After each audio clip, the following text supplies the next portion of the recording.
interesting. This autobiography by Satyadasa is surprisingly a great read. And I thought, that's strange because he's such an ordinary person. Oh. We spent 4 months together in the mountains of Spain. We were ordained together in 2011. And he's a great bloke, but he's ordinary. I always thought autobiographies written by people who climbed great mountains or swam great rivers. But in a way, I think I found his book powerful and beautiful because he makes us ordinary folk living this ordinary human life so extraordinary. And that's the beauty of it. That's the beauty of the Dharma, which is that we think we're ordinary, but we're extraordinary. And I think Satyadasa's autobiography really brings that out beautifully. And amusingly, he has such a great sense of humor. So Satyadasa, over to you, my friend. It's been a long time. Yeah, it's lovely to hear your voice, that booming, resonant voice that blasted down the valley. We always knew exactly where you were in the valley because, you could be heard at all times. Oh, I can't hear you now. That's funny. You've gone... no, I can't hear you now. I don't know whether anybody else can. You've muted. Yeah, you can hear me now. Yep, got it. I remember saying something to, could you hear me? I was speaking to someone when we were in the valley, and Maitreya Bandhu, who we both know, many of you know, he sort of said from a distance, everybody heard you. But anyway, okay, to get to your book, the title, The Sound of One Hand Clapping. I mean, why the sound of one hand clapping, my friend? Well, actually, it's the sound of one hand. There is no, and here's the hand. Here's the one hand. My son, I've just been away, and whenever I'm away, my little boy, he likes to, when I phone in, he likes to see the hand. He thinks it's very cute. So there it is. Yeah. So I use this well-known kind of saying, isn't it, or a koan? The sound. What is the sound of one hand clapping? So on an obvious level, it was a bit of a pun, but there is another meaning to it when we go into the kind of the paradox or the whole question of living this ordinary life that throws up so many paradoxes, doesn't it? That's part of the theme.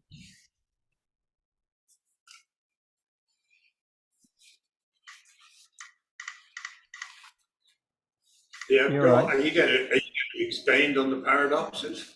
Oh, with the paradox, yeah, sure I can. So, wow, gosh. So the sound of one hand. So the first line of the book is something was missing from the start, and I wanted to write a story that was about, began with my story of being born with a disability, born with a visible disability, and what that was like growing up, how that affected me. And of course, as I grew up, I kind of I sort of wanted just to be normal. I wanted to fit in, and my parents were very good at just telling me, you're just as good as anyone else, and making all those adjustments that you have to make, and buttoning up your shirt and tying your shoelaces, but basically getting on. And I think one of the questions I explored in the book was, how much has my hand affected me, really? Is it even to the degree, did I become a Buddhist because of this kind of visible, obvious suffering, which is, if you like, an emblem of dukkha? It's a kind of dukkha, isn't it? Having this, you got this body, you want to just get on, you want to be liked, I wanted girls to like me, but there was this thing that was very visible and in the way of that kind of what I wanted. So it's an emblem of what I guess in Buddhism we call dukkha. And I think, I just didn't want it to affect me. Didn't want it to get in the way of my vision of life.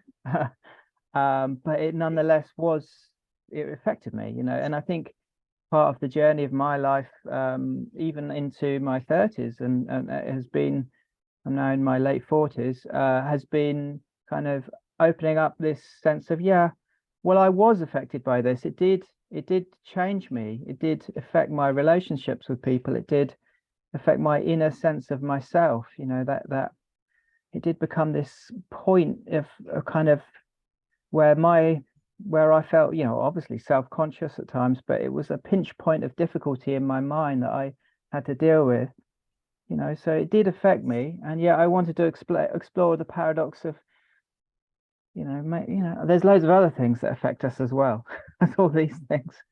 And what is the sound of one hand clapping? Well, also it became about what is sort of missing from life in, my life in a bigger sense, and that is the Dharma. That was the Dharma that was really missing. Yeah. Look, in the book you refer to Little Hand, which I took as rather a picture. Yeah. And you wrote the book later after all this growing up had been done. But it made me think you didn't really see it as a disability. You saw it somewhat affectionately, Little Hand. I mean, it's got a lovely ring to it. Yeah, well, that was what my parents called it, little hand. You've got to refer to it somehow, and it becomes a kind of a sort of a little thing that is in the family, and you've got to refer to it somehow. So yeah, there was an affectionate aspect to it. But I think like, well, by the time I got to my teenage years, I would go to parties, and I'd want to put the hand up my sleeve, and do sort of various hiding techniques, or sit with it sort of behind my back, or not yeah, and I didn't like people to talk about it. I didn't, and I think the vibe that I gave off was, don't ask me about this, it's fine, let's just get on and pretend it's all, people in England, I don't know whether it would be the same if I'd grown up in Australia, but England, we're quite happy to sort of like not mention things out of politeness and just get on.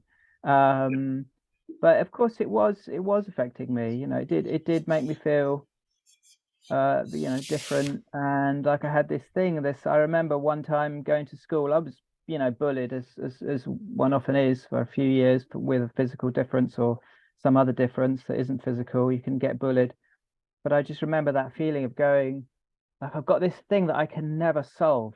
It's like, I was like 9 years old, and I've got this problem that I can never solve. And in a way, the koan is the problem that you can never solve without going to another level.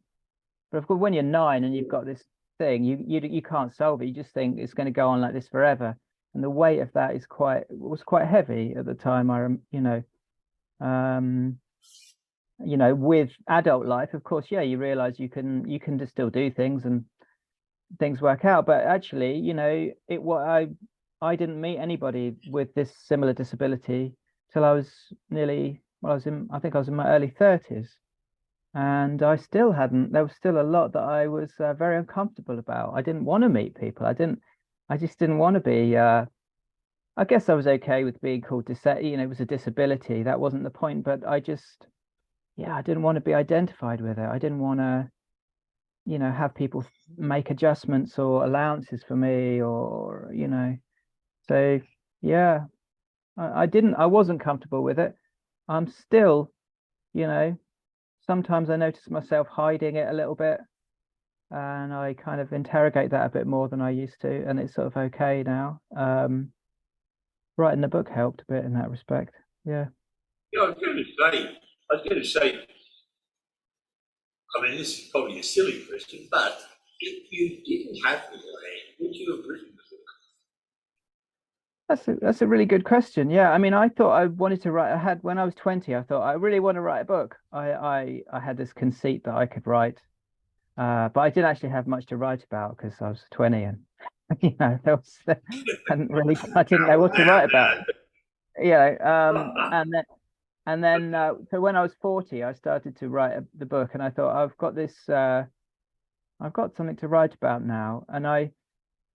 But I started off writing, quite sort of intellectually, quite kind of you know, pontificating, giving sort of series of little anecdotes about my life and quite a lot of opinions about things, you know, which is boring reading. And I realized I wasn't very good at writing, and I had to learn. And what really became fascinating was to really just try and tell a life. The thing about a memoir is you say we have a normal life, and in a way that's absolutely right. Everybody, we all have sort of, well, some people have exceptional events happen, but the telling the life in particular, really going into the particulars of your life, can reveal something that is universal and that is relatable. And what I wanted to do was to show a story, my story obviously, in a way that was see through to people. So particularly what I wanted to write about was, I needed to write about my disability in my life, family, and other, you know, growing up. But I really wanted to also tell this story that I've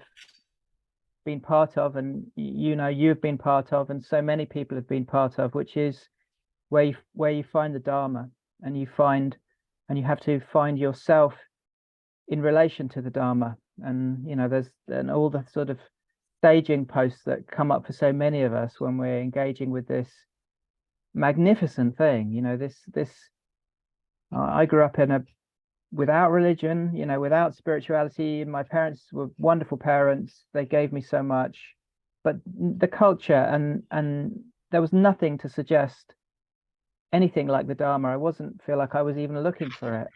It was just, then I came across it through meditation, and probably it was the hand that gave me that grain of suffering to get me on that meditation retreat without me really knowing it, or being explicit to myself.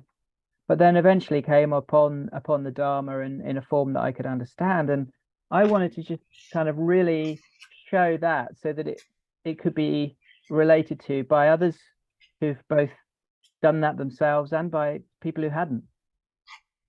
So look, I found it really interesting you saying how you need to discover ways of not hiding Yes. your hand.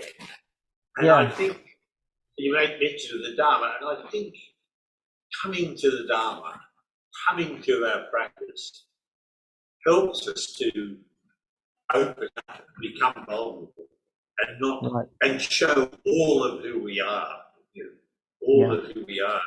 So I think that's really an interesting. You know, the idea. You had something physical you wanted to hide. Most of us have some emotional scars. Yeah, it could be emotional. It's obviously physical. The physical thing has an emotional, you know, counterpart. It is emotional, but it might be something in our background, in our, you know, in our sense of, you know, where we came from, or something that happened to us, something that needs to be brought out. And there's as they say, you know, it's a bit of a cliche, but there is a lot of gold in that difficult process. And you know, I just hated that feeling of vulnerability, you know, or of being exposed. I think, you know, the exposure of a physical disability, you know, I still don't like it, but I've kind of, you know, it's not that bad in my case. It's fine. I don't mind it so much now, but certainly that the exposure and the vulnerability and all those feelings of, I don't know how I would put it exactly, like not being able to, just being a bit helpless, being a bit helpless. Those feelings. Yeah. I think that's an interesting one, isn't it? That we have to come to that sense, that vulnerability and that sense of being helpless. I think we have to get it in focus, because it's big to us. Our things are big to us in our own minds, but they're not so big usually to other people in their own minds. And opening up and talking to others and kind of, I remember Jnana Vacha, my good friend, and Kalyana Mitra once said to me, well, you know, maybe you came to the Dharma because of your hand. And you know, I felt really annoyed about that at the time when he said that. I just thought, you know, I've come to the Dharma because I understand the Dharma and I love the noble truths, and I'm, you know, like, but there was some truth in what he said, and you know, opened up a channel for me to start thinking in other ways. Yeah. Can you say a little more about your journey, your Buddhist journey? I mean, we are a Buddhist centre. So you're at a Buddhist centre, I am required ask you to expand a little Yeah. more. So what I wanted to show in my book was not just my story, and kind of, it was to show that there's this whole bigger story of the unfolding of Dharma in the West. And in my family, my grandfather was a Buddhist. He certainly identified as a Buddhist in the 1950s, the 1960s, when Zen Buddhism was very popular. He was into the Tao, he was into the Upanishads and all kinds of other things. And this whole sense of, real excitement that existed, that people were shedding Christianity throughout the 20th century, but there wasn't much to sort of fill the vacuum, as it were, and people started to really get fascinated. So what part of the story is when I was a Mitra, I was 25. I was living at the London Buddhist Centre, and one day I went home to my grandmother's house, where I'd sort of grown up around there, and my grandfather's no longer alive. And I said, Grandma, I'm living at the London Buddhist Centre. And she said, "Oh, how is Sangharakshita?" And I couldn't believe it. I'd never mentioned that name before. And it turned out the story was that my grandfather had invited Sangharakshita in the 1960s to come and talk at their house. And he did. Bhante came and spoke and met my mother 10 years before I was born. And there was this whole backstory opening up. So partly it's an exploration of that, and a kind of, almost a kind of celebration, and a kind of like of the generations that came before me, that have opened up the Dharma in their various ways, often imperfectly. That was very intellectual in the 50s. It was very, people having cups of tea in their living rooms and talking rather intellectually. There was no Sangha as such as we would understand it now. There was no retreat centers. There was even not much meditation practice. That gradually, of course, grew, and then Bhante came, and then it did start to open up, and all kinds of other Buddhist groups came as well. So yeah, I wanted to write the whole story of the unfolding of from my perspective. Obviously, it's not it's just from one angle. Your grandfather, I mean, your parents, as you say, they were wonderful people and you loved them dearly, but your granddad seemed to be very, very special. As I recall, he wrote a little poem when it was announced that you had been born. Yeah, yeah. I mean, he was a very eccentric character. My mother really hated Buddhism because it was inflicted on her, as was Taoism and Krishnamurti and all these characters. It was sort of inflicted on her. Philosophy, Buddhist philosophy in particular, Eastern philosophy, she couldn't wait to get away from it. He was a domineering fellow, my grandfather, and eccentric and compulsive and mean. Actually, he was quite mean, and my mother, could have done with some more birthday presents and a bit more attention. But what he was doing was writing a book on philosophy and Eastern philosophy. He was trying to devise his own system of ontological exploration of the mind. I mean, it was very grand. And so, yeah, I was kind of aware of that a little bit growing up, this rather eccentric grandfather, who I loved. And, I was, I guess, the apple of his eye. But my mother, she was very disappointed when I, too, started to practice Buddhism. She couldn't. That was awful. Poor mum, Can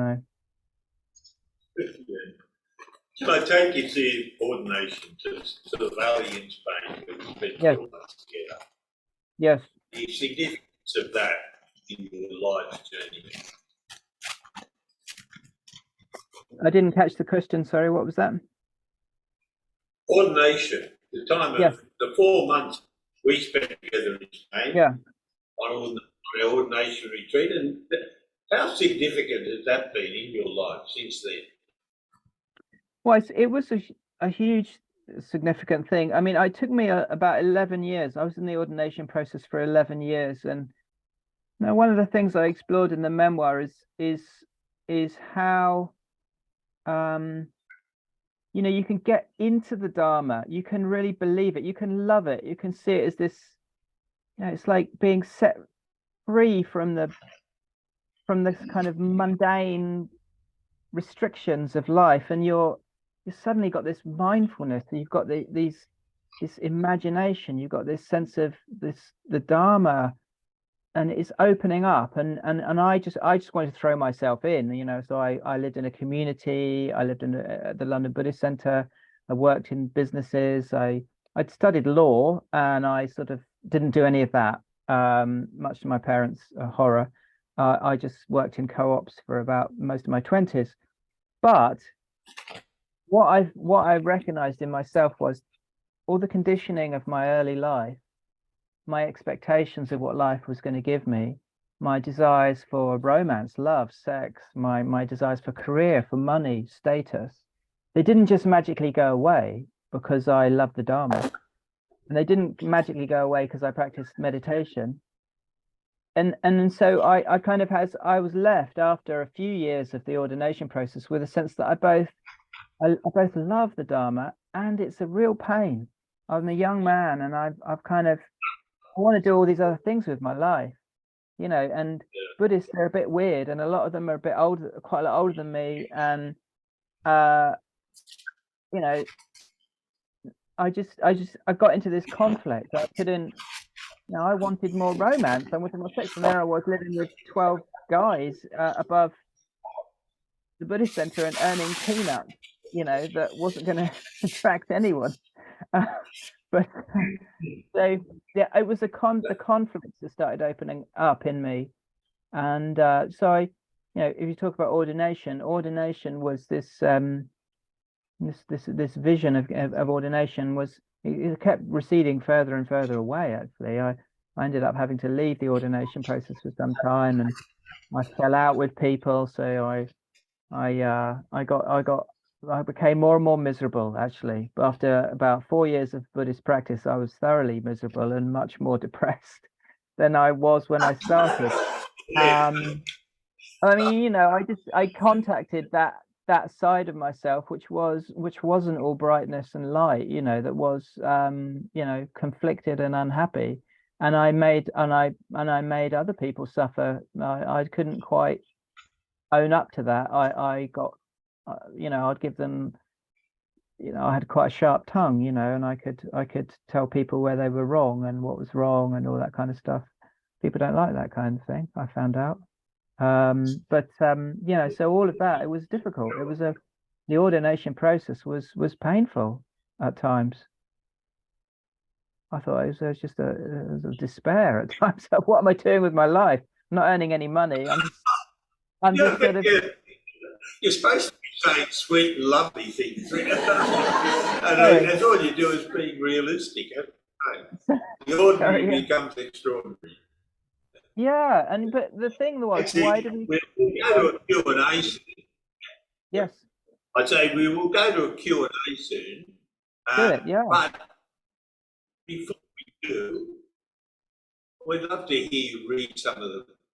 Okay. Some of your. Thank you, Dharmagatu. Yeah, I have got a couple of pages here that I can read out if you want. I mean, this was so I'm living in the London Buddhist Center. I've been there for about a year. I'm also a journalist at this stage, so I'm writing court reports I'm going to court every day. So I've just joined the London Buddhist Center, and I haven't actually got into the co-ops yet, but I'm still a journalist. And this is the day when I first met Bhante Sangharakshita. He came around for dinner.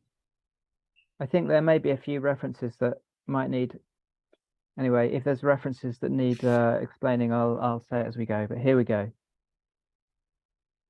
And on this day, yeah, I had just got my first story in a national newspaper.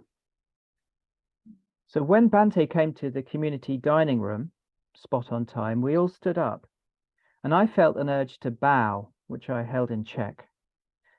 The embarrassing reflex came instinctively, not like bowing to a Buddha statue or the judiciary, just because everyone else does. When you go into court in the UK, you have to bow to the bench if you're a journalist. He was a medium-sized man, a little portly, wearing a grey jumper. There was nothing that unusual. A rather large straight nose and thin lips on which played the trace of a smile. None of the beads or mysticism implied by the term guru, which was a term he said he didn't like. He said gurus who made claims to enlightenment tended to suck in the most credulous. Bhante was on a diet, regulating his carbs to protein ratio, which basically meant having more tofu. He was ushered to a chair, and I squeezed in next to him, keeping my elbows in when reaching for the condiments, engavita, tahini, soy sauce, watching Bhante out of the corner of my eye. He chewed slowly. He didn't do much with his facial expression. No laughs or reassuring smiles and glances. We ate in silence, holding back our usual ping-pong of banter. Before dessert, Bhante asked how things were going at the gift shop. My friends there, they worked in the Evolution gift shop. And had anyone been to see anything interesting lately? One by one, my community fellows disclosed previously undisclosed tastes for opera, Schopenhauer's philosophy, and some remarkable insights gained at the latest Caravaggio retrospective. No one mentioned how we'd recently wheeled out the communal telly to watch the FA Cup. In reply, Bhante, unhurried and steady of speech, touched on Plato, Renaissance literature, modern and ancient poetry, painting, and current affairs. We were in the company of a truly great conversationalist. It was wasted on us. We were never going to read the commentaries on Thucydides to which he directed our attention. Buddhism was hardly mentioned. Dessert was a tofu cheesecake made by someone's mum. Although Bhante looked ordinary, clearly he wasn't. The Buddha described a true monk as someone mindful enough to be aware of what his hands and feet are doing all the time. Bhante didn't flap about like most people. He was bizarre in a neat and normal way, but I didn't agree with the guy who insisted afterwards that Bhante had seen through to his innermost being. Bhante had inquired what the guy did for a living, that was all. And what do you do for a living? He asked me. I'm a journalist, I said, thinking nervously about the Guardian article. We'd better watch what we say, huh? He said, smiling, his big eyes flashing with warmth and humor. Huh, was a verbal tick, a slightly inflicted upbeat to end a sentence, not quite enough when written in print to merit an exclamation mark. His accent, like a lot else about him, was hard to locate, a school-teacherly diction, but softer, more musical, with emphasis on odd parts of the sentence. I could imagine him reading Little Red Riding Hood and doing the scary bits really well. David, that's me, David got his first scoop today, Bhante, someone mentioned. And what, may be asked, was the scoop? Bhante asked. I explained how the day before I'd been at an inquest about a Harrow schoolboy who'd got drunk on his father's tequila and fell, tragically, out of the window to his death 5 stories below. There were no other journalists in court, so my copy was taken up by the Daily Telegraph. Oh yes, I read that, Bhante said. You read the Daily Telegraph? I asked, astounded. I have to say, I did wonder why his parents hadn't gone to the trouble of getting a more secure drinks cabinet, huh? He was spot on. The sub-editor had cut out the coroner's remark about the parents not putting a lock on the drinks cabinet, given their son had raided it before. How did Bhante find the time to wade through the Daily Telegraph, let alone remember a story which got a few column inches on page 8? I thought he was supposed to spend the day meditating and running a worldwide Buddhist movement, whatever that entails. I'd totally trumped the other guys with their operatic tastes. While I'd been sitting on the tube that morning reading Bhante, he'd been sitting at home reading me. I polished off my lemon cake, trying not to look too smug. Before he left, he named our community Nava Samaya, which meant new bond. We dedicated our efforts to the happiness of all beings in a short ceremony. I can't remember if it involved any more bowing, but it probably did. Afterwards, as Bhante stood by the window posing for a photograph, I noticed a strange white light emanating from the crown of his head. I blinked in disbelief at what I was seeing. He moved slightly to reveal the aircraft warning light flashing on top of Canary Wharf. How disappointing. Yeah.